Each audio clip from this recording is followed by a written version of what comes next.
लोगों के पास पैसा बहुत है, लेकिन हर कोई कथा नहीं करवा सकता।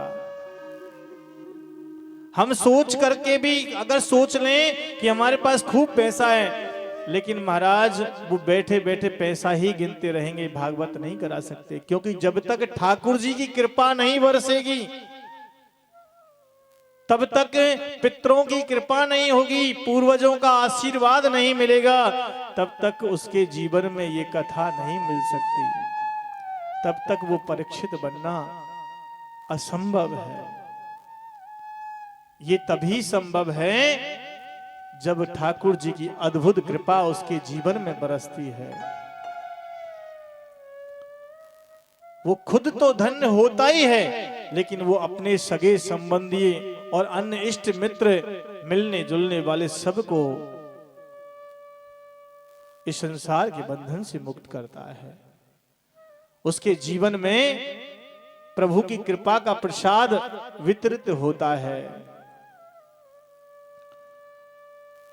श्रीमद् भागवती वार्ता सुरानापि दुर्लभा।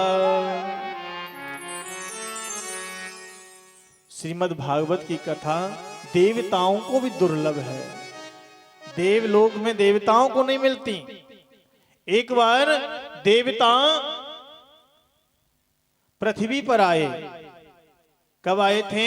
जब आचार्य सुखदेव जी राजा परीक्षित को कथा श्रवण पान करा रहे थे। क्यों करा रहे थे?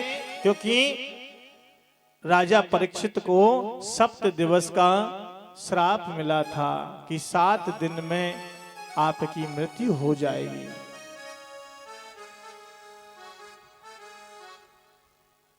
तो उस उपाय के लिए आचार्य सुखदेव जी के समक्ष बैठकर के राजा परीक्षित कथा श्रवण पान करने बैठे ही थे। इतने में ही देवता लोग, देवता जन अमृत का कलश लेकर के और पृथ्वी लोक पर आ गए, जहां आचार्य सुखदेव और राजा परीक्षित बैठे थे।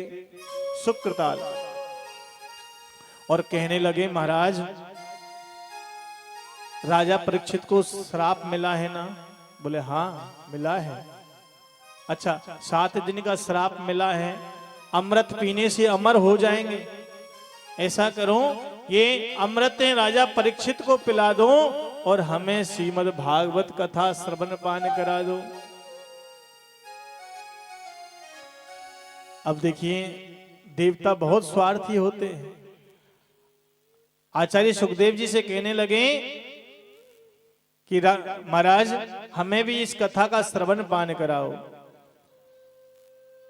आचार्य सुखदेव कहने लगे, देवताओं अगर तुम कथा सुनने के भाव से आते तो मैं तुम्हें जरूर कथा का पान कराता, लेकिन तुम तो अदला बदली करने आए हो, तुम तो सौदा करने आए हो, सौदागर बन के आए हो, इसलिए तुम इस कथा के पात्र नहीं हो।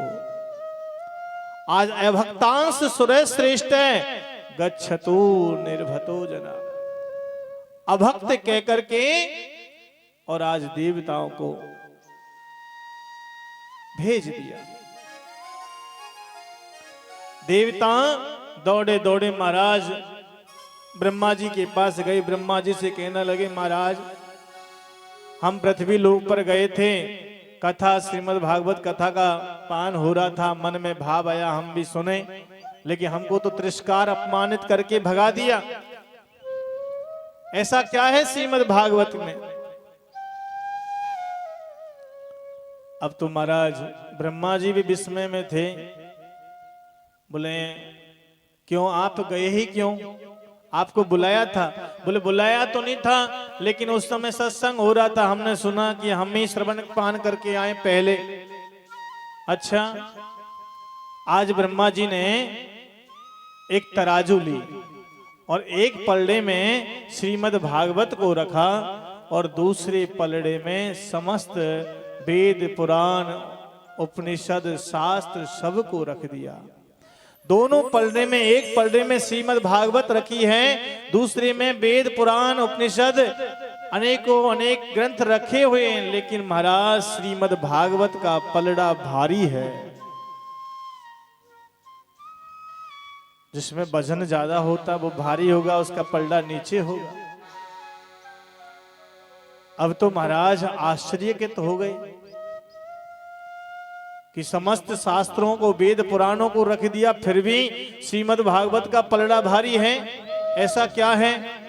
ब्रह्मा जी ने कहा, देवताओं अभी तो मैं निश्चय नहीं कर पाऊंगा, लेकिन एक ही बात करते हैं, अभी पता चल जाएगा 7 दिन बाद राजा परीक्षित का क्या होता है। लेकिन जो 7 दिवस बाद में जब भगवान के पार्षद राजा परीक्षित को लेने के लिए आए और राजा परीक्षित का मोक्ष